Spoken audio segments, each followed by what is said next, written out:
enslaved, but he's really a co-architect of a new American democracy that is forged through the crucible of civil war. 700,000 Americans die, right, on battlefields in Brownsville, Texas, in Antietam, in Vicksburg, in Gettysburg, right, in Richmond, Virginia.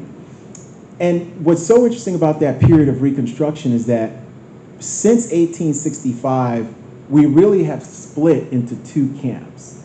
One camp are Reconstructionist supporters of multiracial democracy.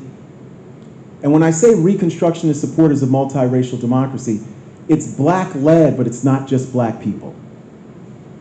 And they're more than allies. These are white people and other people who stood in solidarity, at times on physical, literal, and metaphorical battlefields, right? So it's important to understand that. And then the confrontations between Reconstructionist supporters of multiracial democracy and redemptionist advocates of white supremacy. And this idea of the Redeemer South is very important here because it's connected to Make America Great Again. It's connected to the conversations, the debates, the battles we're having right now, today, all the way into 2022. And so when you think about that first period of Reconstruction, I periodize that as 1865 to 1898. I push back against the standard historical chronology that looks at it as a 12-year period that ends after the election of 1876 and the removal of troops northern troops from the South. And the reason I do that is just by following black people, following black women, men, and the families they create, the churches they build, the civic and fraternal groups, the businesses, the entrepreneurship, the farm collectives, the elected officials, including in places like South Carolina, Mississippi, Washington County, Texas, okay? And they really forged a new American identity. So when we think about Reconstruction, it's both the Reconstruction Amendments, 13th, 14th, and 15th Amendments, but it's a transformation of American democracy in these ways. 13th Amendment ends racial slavery except in instances of punishment. And we're going to come back to that in Ava DuVernay and the 13th. 14th Amendment, this is because, remember, 200,000 black people fight in the Civil War. So nothing was given to us. We earned everything, every step of the way. So we have to remember that. The 14th Amendment is birthright citizenship for all people, right? And the Equal Protection Clause. What's important for us to remember is that before the ratification of the 14th Amendment in 1868, we have different measures of citizenship even for white people, right? You think about Jacksonian democracy and the idea that the white working class males are going to have some access, right? To the point where they're, at times displacing Native American and displacing other people from places they live when we think about what people call Jacksonian democracy, but really settler colonialism that is parallel and analogous to that development. So when we think about the 14th Amendment is going to help all Americans and future Americans. So when people are born here, and remember, sometimes conservatives will say they want to end the 14th Amendment, and they call babies that immigrants have anchor babies, right? That's rooted in the world that's created after racial slavery, okay? After formalized racial slavery. The 15th Amendment is going to be voting rights for black men, but that's going to open up the door for voting rights for white women in 1920 and really for black women en masse in 1965, right? And so when we think about those Reconstruction amendments, the passage of the 1875 Civil Rights Act, what Reconstruction is this reimagining of American democracy in the most expansive way up until that time. And if it had worked completely, we would have had Michelle and Barack Obama way before 2008. That's what people have to understand. Reconstruction was supposed to be the start of a multiracial democracy where we all were going to have equal access, equal opportunity. And when you have equal access and equal opportunity, and if you have the redistributive justice that people sought, Callie House sought reparations for racial slavery, right?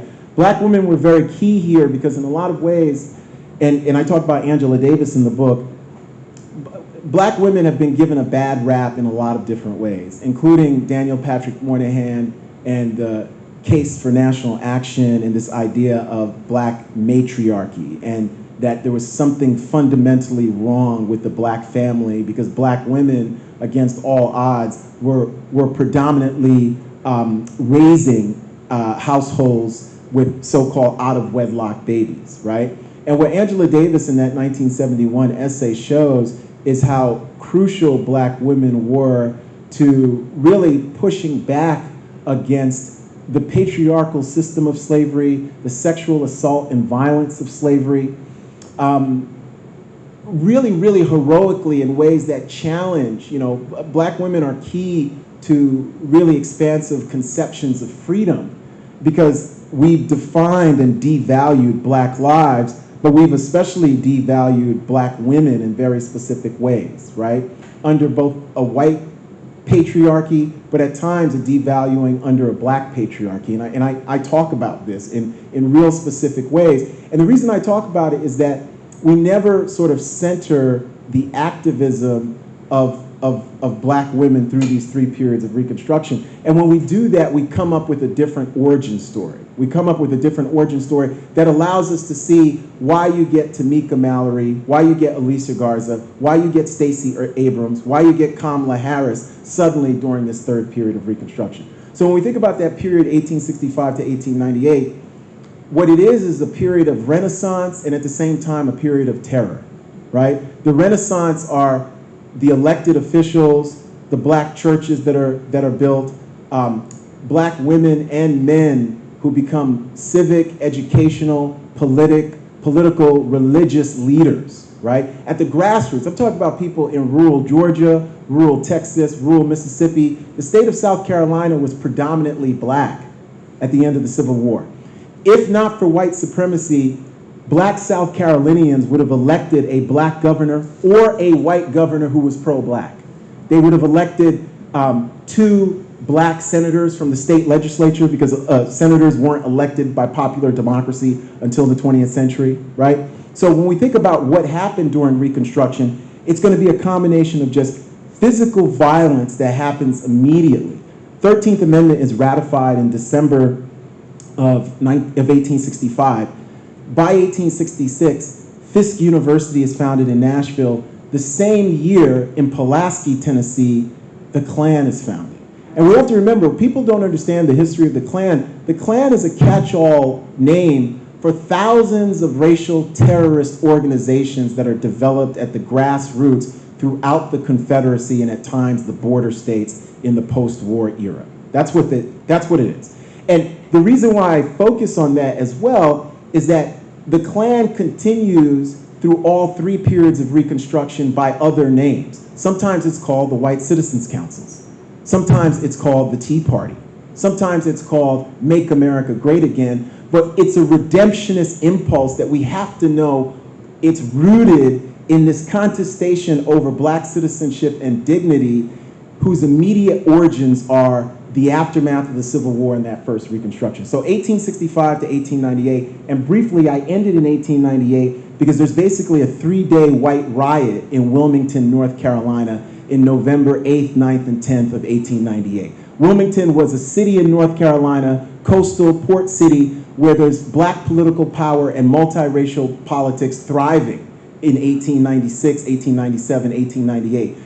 Wilmington is the territory where we have a black congressman, George C. White, who after 1901 is going to be the last black representative at the federal level in the South for the next almost 70 years, right? And so when we think about Wilmington, what we're going to see is a successful political coup by white supremacists who are operating with the police, the state militia, and private militias. They slaughter over 100 black people. Thousands of black people flee to the woods in Wilmington. You can read about this in David Zucchino's Pulitzer Prize-winning Wilmington's Lie from a couple of years ago. And Wilmington, the city of Wilmington last year just buried Joshua Halsey, a black man, father of 4 children, who was murdered and left in an unmarked grave until 2021. That's American history. That's American history, right? That's what we've all been bequeathed. And yet, we don't know that history because of the lost cause, right? And these different narrative wars. So I'll stop there.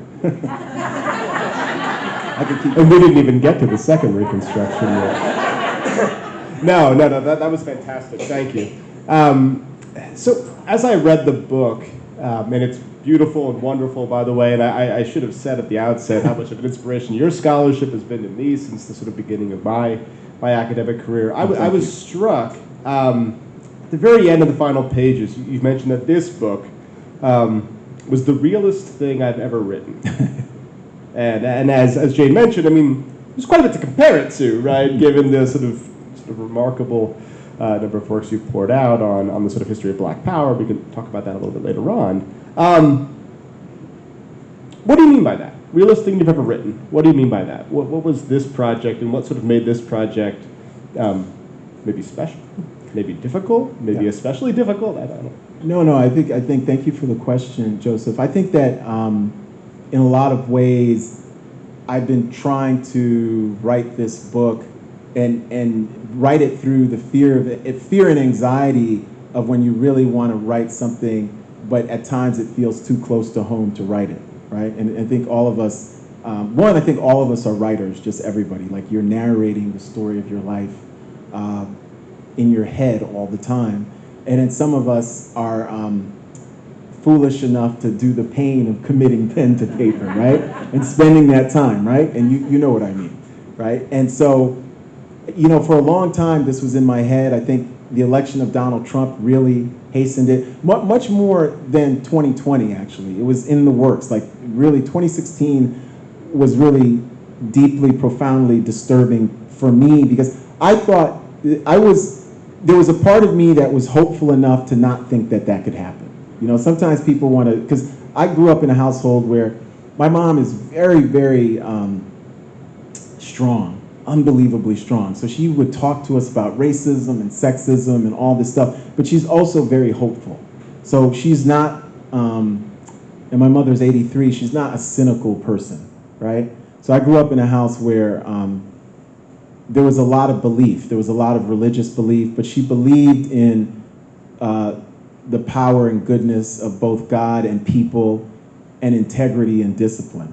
And so after Barack Obama's election, which was so invigorating, I didn't think that 8 years later somebody like Donald